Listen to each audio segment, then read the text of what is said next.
O levels और A levels के students examination से पहले इनका एक इशू होता है, पर्टिकुलर वर्कशॉप्स अनाउंस हो रही होती हैं।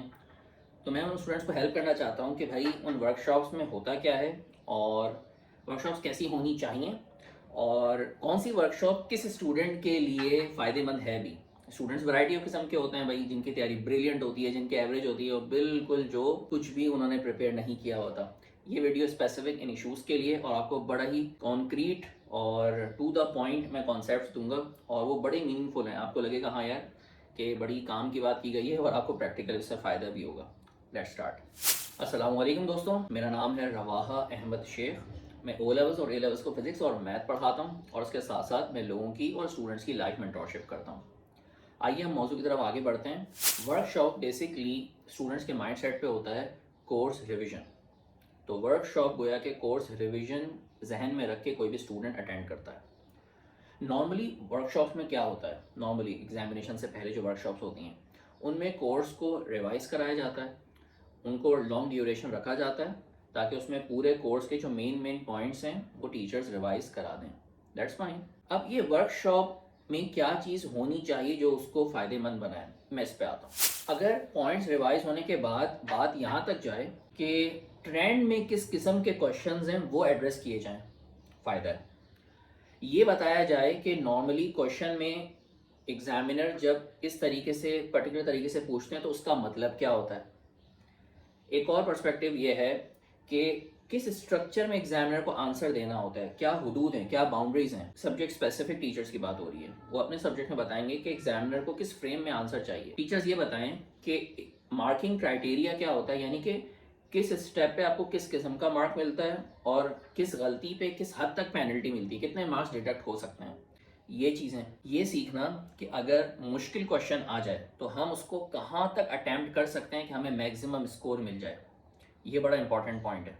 ये समझना कि पूरे पेपर में एग्जामिनर ट्रैप्स कहाँ कहाँ लगाते हैं। ट्रैप का यहाँ एक ट्रैप को आपको डिफाइन कर दूँ कि आसान टॉपिक से ऐसा मुश्किल क्वेश्चन बनाना कि बच्चा वहाँ आसान चीज़ में उलझ जाए और वहाँ उसका टाइम ज़ाया हो। तो आपको क्या चीज़ आपके जहन में हो और आप उसे स्किप करके आगे जो मेन पेपर है उसको सॉल्व करें, आगे बढ़ें।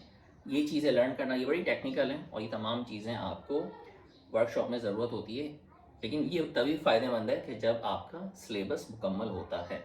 मज़ीद बढ़ के अगर उस वर्कशॉप के एंड में या उसके दूसरे पार्ट में, भले वो दूसरे दिन हो, कम से कम 3 मॉक्स तो हों और तीनों मॉक्स की एक इवैल्यूएशन करके दी जाए कि आपने पूरी वर्कशॉप अटेंड की, आपने बहुत सारे कॉन्सेप्ट सीखे, उसकी बेस पे हम आपसे मॉक ले रहे हैं और इसमें आपकी पर्टिकुलर ये कमी है, आपको इस एरिया में इम्प्रूव करना चाहिए। अब आपके पास एग्जामिनेशन तक टाइम है, आप अपने जो भी आपके टीचर्स हैं या अपने तौर पर प्रिपेयर कर रहे हैं, आप प्रेपरेशन करें। इस वर्कशॉप की ज़रूरत होती है और ये फ़ायदेमंद है। अब आते हैं कि ये वर्कशॉप किस बच्चे के लिए ज़रूरी है या किस बच्चे के लिए फ़ायदेमंद है।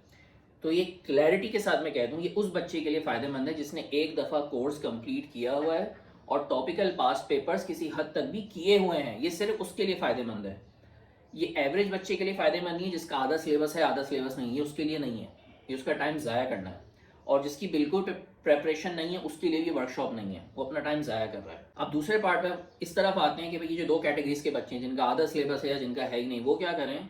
तो वो अपने ऐसे टीचर से कनेक्ट हों जो 1-on-1 हो या ग्रुप क्लासेस हो, जो भी आपके पास ऑप्शन है, एटलीस्ट टीचर इन्वॉल्व हो। ये खुद से करने की चीज़ें नहीं होती और इसमें टीचर्स आपको मेन सिलेबस को करा दें। मेन सिलेबस 70% होता है या 60% होता है। अपने टीचर से एडवाइस लें, सिर्फ उन टॉपिक को जल्द अज जल्द करें उनके मेन क्वेश्चंस के साथ और उसके टेस्ट पेपर अटैम्प्ट करें और उसके बाद मॉक्स अटैम्प्ट करें।